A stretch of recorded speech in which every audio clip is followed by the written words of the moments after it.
class have children or are expecting, which is great. At this class, we like to give some tips and tricks in general for spinal health, as well as from experience, and then knowing parenting wise, Dr. Crowley touches on some of those aspects as well. And then anything that you guys have, that's the real point of the workshop tonight, is to get any questions that you might have answered that we can provide insightful as well. As some of you might know from some of the recent workshops, what we do is we like to have our guest speaker kick things off. So today we have over here. Are you going to be talking about? Okay, great. So Amanda's going to talk about, they have their little baby Skyler with them, and she is under care. So she's going to share her testimony on why they bring her and the benefits that they've seen for her.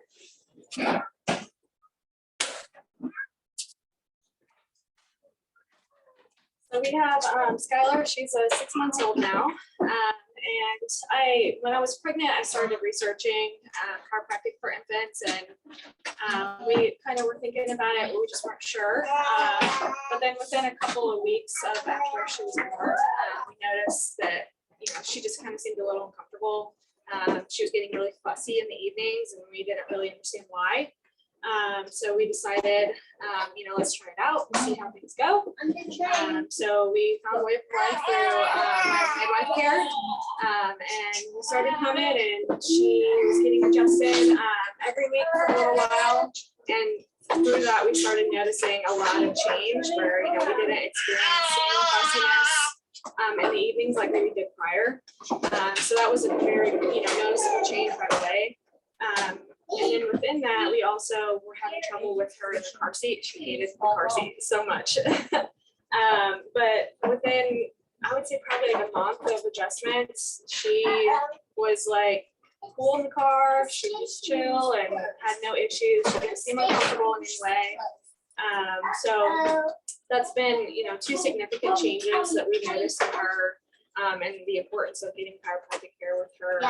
And it's something that we want to continue on, because something that I researched within that is not only is traumatic, can be hard on, it can be traumatic on the females, but it's also could be traumatic on babies, especially just through childbirth and stuff. So definitely learning the importance of them getting adjusted right away as soon as they're born is a big deal, and very helpful in getting them more comfortable.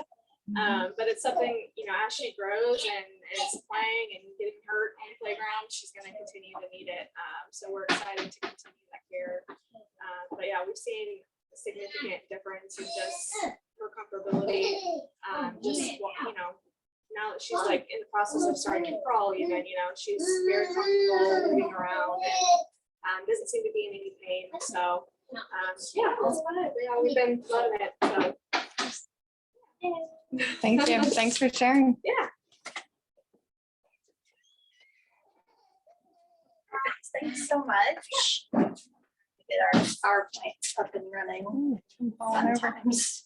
Anybody have anything specific that they were looking to get out of tonight's workshop, or any questions?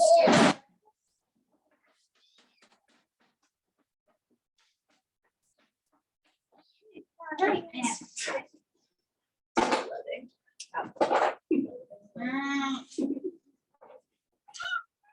So I do know what one of the things that we like to start with in this class, though, is what do you think causes subluxations in your children? Why it would be important for them to see a chiropractor earlier on? Amanda just touched on a big one. Check. Yeah, that's where it all starts. Absolutely.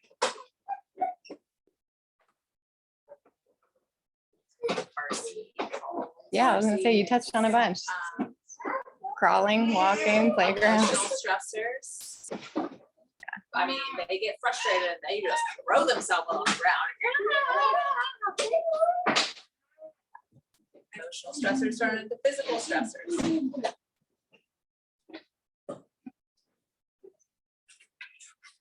This is what we were talking with, and it's easier to be able to grow healthy children than fix sick adults is one of the mottos that we really talk about, because it's a lot of times these things that present as signs and symptoms as children that we're told they'll grow out of, or it's not a big deal, or it's normal. But just because something's common doesn't make that normal. And those can oftentimes then transfer to other signs and symptoms down the road. So it's been years that we build up all of these problems that are now intertwined and ingrained in our nervous system, within the muscles and the scar tissue that's already built up around our systems. So that's, like we touched on, childbirth is one of the biggest first subluxation opportunities in a baby's life. In that first year of life, all of the milestones that we're hitting, which we'll kind of touch on as well. So from rolling over to crawling, to sitting and standing, all of those things. And there's also 4,000 impacts to a child's spine by the time they're 4 years old. Obviously, that's an average. Some people get more than that. Some people a little bit less, but typically on average, there's 4,000 impacts to the spine. And as parents, especially first-time parents, it's scary when those things happen, right? You don't know what to expect. Charlie's son just had an injury this past weekend. Stitches.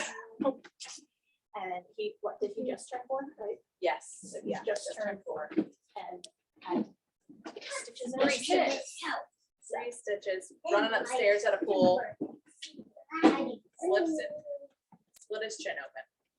But those things happen. Kids will be kids, right? And we want them to be able to live their life, and we want them to live it to their optimum potential, which is why having a balanced nervous system is going to help them do that. Okay. And then into childhood, teenage years, and then adulthood, things like sports become part of their daily routines. School, so whether they're sitting at a desk for long periods of time, heavy backpacks that they might be carrying, those things as well. And then emotional stressors become a factor, really, with the stress of school and the stress of dating and the stress of all of those things that we all experience as we grow older. Bullying. Worse. Things we don't want to have to think about, but it's important that we touched on them. But one of the other things that we want to start with are our fun little videos. This is why I was waiting for a specific thing, because I'm really hoping that these videos will play on this screen. But how many of you roll your babies to change them versus lift them from their legs? Yeah. Good. Wonderful. So easier on the spine to roll rather than lift. I always say sometimes you got to do what you got to do. They're fussy, they're screaming. If you got to lift their leg, you got to lift their legs.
will have a giant diaper after they leave the office. So that's actually a really positive and exciting thing.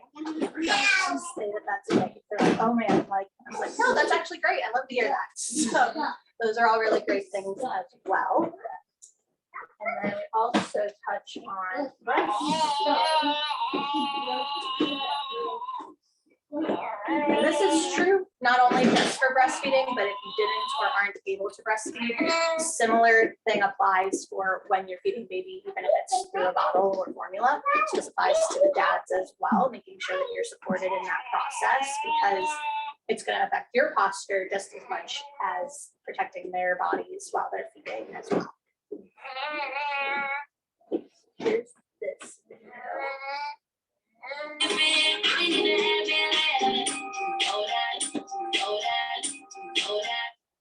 Has anybody tried all of those positions?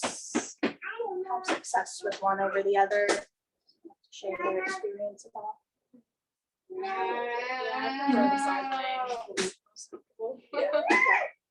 Waste of effort. Waste of effort, yeah. Especially at night when you like not wanting to get up. You can't tell what time it is. Yeah. And making sure you have water near you, snacks. Because even when you get into that comfortable position, even with a bottle, like moving a centimeter is detrimental to the latch. So it's like your water could be right there. You gotta be like, babe, please hand me my water. Someone in my house. Some of you came to our parenting class, like no drama parenting in June, and Someone in my we house. touched on a few of these books. Raising Cain is really great for boys. My husband is obsessed with this book, just helping to support the emotional side of boys. A lot of times we're just squashing it down, and like domesticating them rather than supporting them. And then whole brain child really is for us parents. It gives us tips and tricks and tools to have the patience to deal with their lizard brain, because they're in their lizard brain for a long time. And it really gives you some empathy for that and some understanding, to be able to just like realize that they don't have reasoning skills. So we can't be frustrated with their lack of reasoning because it's just not there. Yeah. So we touched on something earlier and I'm like, oh, I want to talk about that when we get here. Now I'm totally blanking on what it was. But the triggers. So a lot of times when you're getting frustrated with your little one, it's because you are being triggered. So you want to make sure you're healing your trauma from your childhood, your parent style, because that might be what triggers you to lose your frustration faster with them than if you were to just be patient with it and not be triggered, basically. Because the whole like gentle parenting isn't about like saying yes to everything, but it's about understanding when are you maxed out? When are you about to blow your top and you gotta pass the baton to your partner so that you can walk away and find coping skills to count to 10 and to take some space, because that's what you're teaching them. That it doesn't mean you're not getting frustrated and you're not getting angry, but it means that you're acknowledging when you're frustrated, when you're angry, and communicating that to them, that you're like, hey, I'm really overwhelmed right now. I need to walk away and count to 10. So Jasper has a really hard time with that. He gets super pissed off and even more pissed off when Roy's about to come pick him up. It's a whole trigger for him. So I have to be like, you can sit here while I walk away, or if you can't let me walk away, I have to have daddy come in and pick you up. So I at least let him know that that's the boundary. So it's not quite a punishment. He's just not coming from behind, picking him up and taking him away because Roy's trying to help me see that I'm having a hard time, but we're not, like, if we don't communicate to that to Jasper, all of a sudden dad's coming and picking him up, mom's coming and picking him up when you know, we need some space. And it's like a punishment rather than telling them, these are your options. I need to walk away and count to 10 because I'm getting real frustrated right now. And then come back. So you're not like all of a sudden screaming just because they don't want to brush their teeth, because as much as you tell them, like, nobody likes brushing their teeth. Like, y'all don't, I think you enjoy like really brushing your teeth, taking those like 2 minutes to brush your teeth. It's like a necessary evil, you know, we have to do it. And, you know, with your 4-year-old, you're telling him like 10 times at some points, like, no, you gotta brush your teeth. You gotta walk away because it gets real frustrating at some points. So that's what like is helpful with the whole gentle parenting, positive parenting, whatever you want to call it. Is just like making sure you're healing this generational trauma, you're acknowledging your triggers, and healing the wounds that you had from your parenting, or your childhood. And then asking in a different way, getting on their level, acknowledging that they're disappointed, or like that they must be sad with certain things, which is really easy for like 2. And then 3, sometimes telling them that, yeah, I see you're frustrated, pisses them off even more. So that's fun. But you know, you're labeling the emotions, so then finally they can be like, oh, I'm frustrated. And you're like, oh wow, you did it without like flailing on the ground. Great. Having different ways of saying things. So being really conscious of like, I'm working really hard right now on being like, that's not kind. All they're hearing is they're not kind. So instead, I'm trying to talk to him about it's not okay to do this. And yes, it's not a kind thing, but instead of labeling it as that's not kind or that's rude or being whiny, just acknowledging like that's the boundary. It is not okay to do this, X, Y, and Z.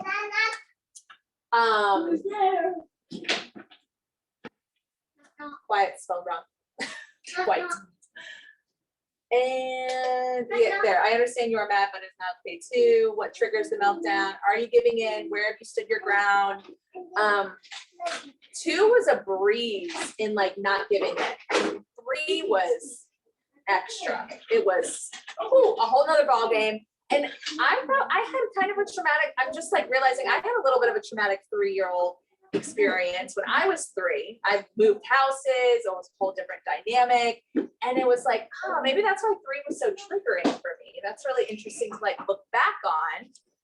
But 4 has been a little bit more understanding, and you just really have to hold your ground on things. And sometimes like 2, you did a lot of explaining, a lot of prepping, like, hey, we're gonna go do this. Hey, we're gonna, you know, this is what you can expect. So like when he was getting his stitches, we actually looked up a little kid getting stitches on their chin video, and it was perfect. He looked just like him. It gave him an idea of what to expect.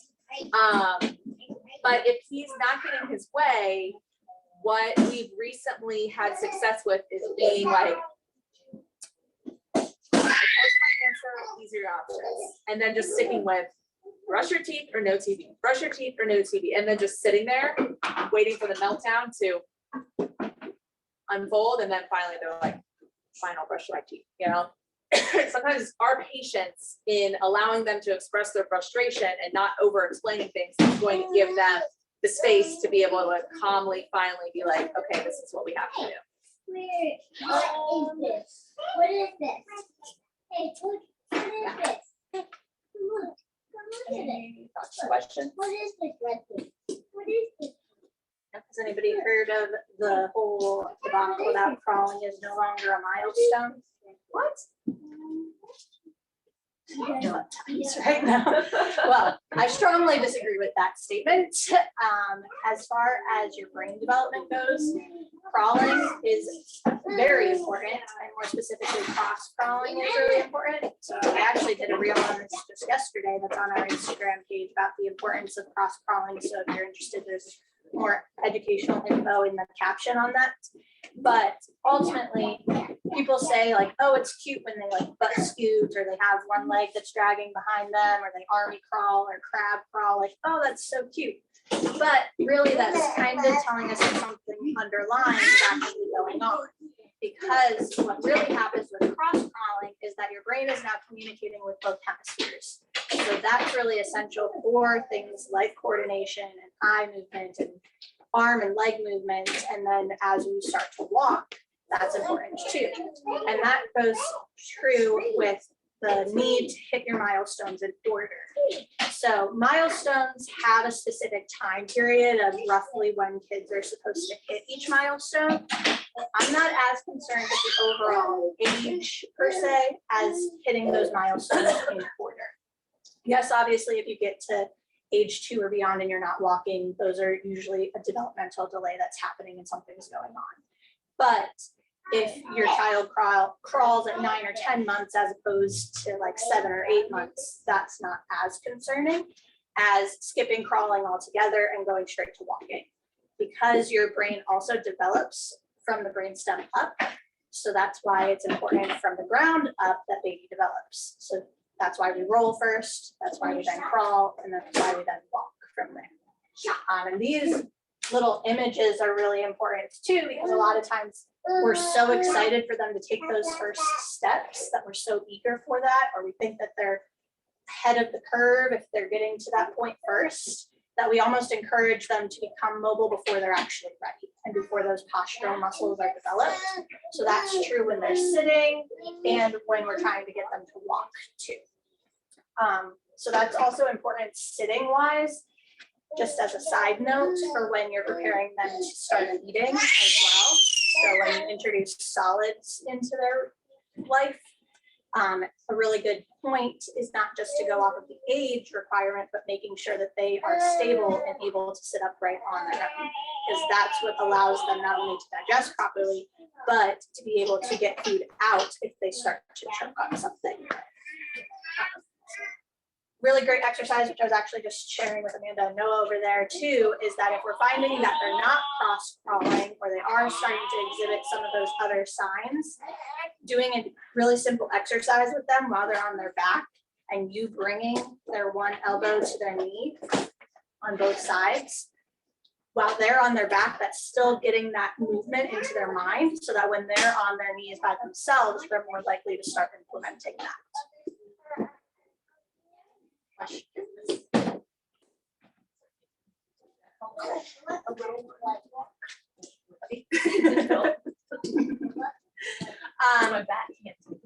It's like, what you talking about, me? Well, once they do start to get to that age and they're pulling themselves upright and those types of things, you can start to give them those walkers that they can start to try to get a little bit more support.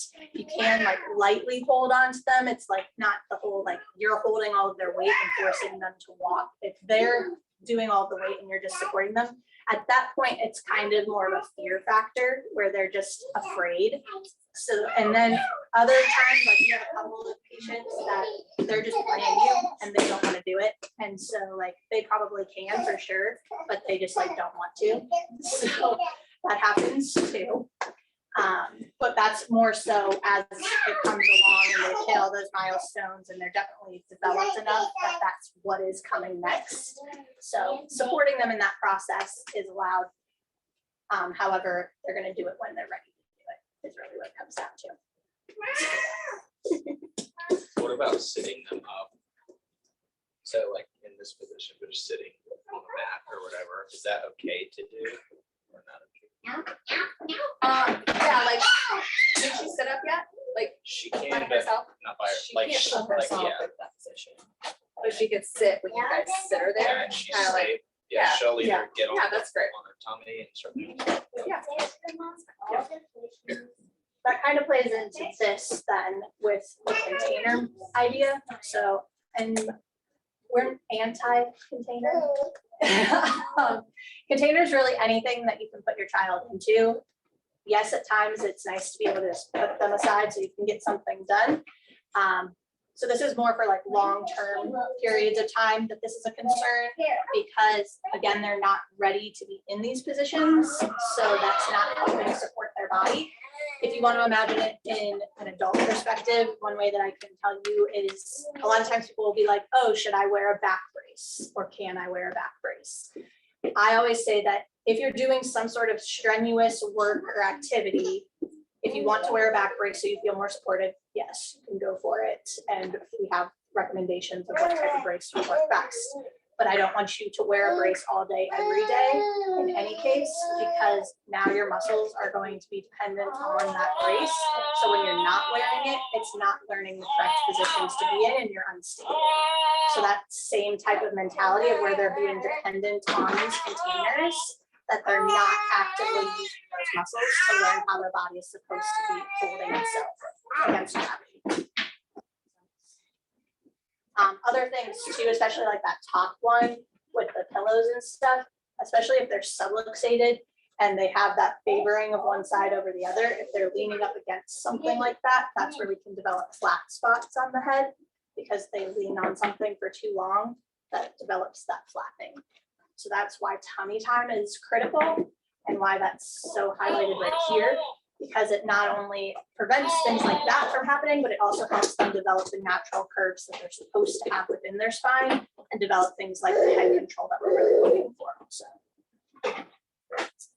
questions about that one? Like, we would use the little activity thing if you need to do a 7-minute shower, you know, like real quick, in and out. And nobody's there to watch babies, stick them in the activity chair while you're in the bathroom with you, and then he's out. It's not like a 15, 30-minute. Did anybody wear a baby? Yeah. That's like another really great option instead of these containers is to be able to wear them if you need to get something done where you like have your hands accessible. Wearing baby with you is a way that you can get some of that stuff done. That's not going to be detrimental in the terms of having that. Because they're supported in a different way. So like because their hips are in the proper positioning, all of that. And so it's again important that you know how to baby wear. Because sometimes if you don't have the proper device, the proper carrier, or you're not utilizing it in the correct position with them, then that can get into a sticky situation. And again, it's for, you're not doing it for extended periods of time, and then there are benefits that outweigh some of the cons because you're bonding and you're skin to skin, those types of things as well that are also added benefits. Which then kind of plays into, I know that we are mostly a little bit younger at the time, their type thing, but backpacks as you grow older, that's a whole nother story, especially for chiropractic side of things. But this gives a lot of really great visual information as to how to properly hold your backpack. This goes true for anybody. So even if you have a backpack that you wear, if it's a diaper bag, if you have a backpack that you wear to work or to the airport if you're traveling, those types of things, it's important to always make sure that you're double strapping, not one strap over the shoulder, that you're making sure that the straps are even and that it's evenly distributed. You want to make sure that the heavier items are closer to your back versus further away. So as you pack it strategically. And then obviously go through it often so that you're not over back with everything. And then I believe it says on there, yeah, so anybody have any guesses, unless you already read it, how much your backpack should weigh in comparison percentage wise to your body weight? Everybody read it already? Trying not to look. Don't want to cheat. That's That's a good guess. Yeah. Yeah. Yeah. No. So 5 to 10% of your body weight should really only be what's in your backpack. So keeping that in mind, because that's actually less than you think. And then as you get to that point, we always say that if you're really curious about it or not sure, you can always bring your backpack in and we can show you if you're wearing it properly.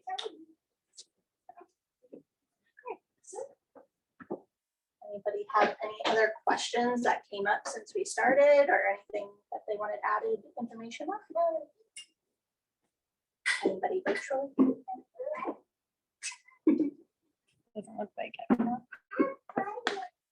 Well, thank you all for coming. We appreciate your time on a Tuesday evening before dinner. Hope that you take something away from this, and knowing that a lot of children don't realize, or parents don't realize, how chiropractic can benefit kids, or the educational side of what goes behind it too, and how it all kind of relates back to the nervous system. So if you know somebody, or you have somebody yourself that's not under care yet, please give them our information and we can answer any questions that they have too. Kim virtually said it's crazy in middle school having to carry huge history, math, literature books, which I'm pretty sure weigh much more than 10% of their body weight. Very true. Thanks for your input, Kim. Great. All set. We will see you all at your next appointment. Thank you.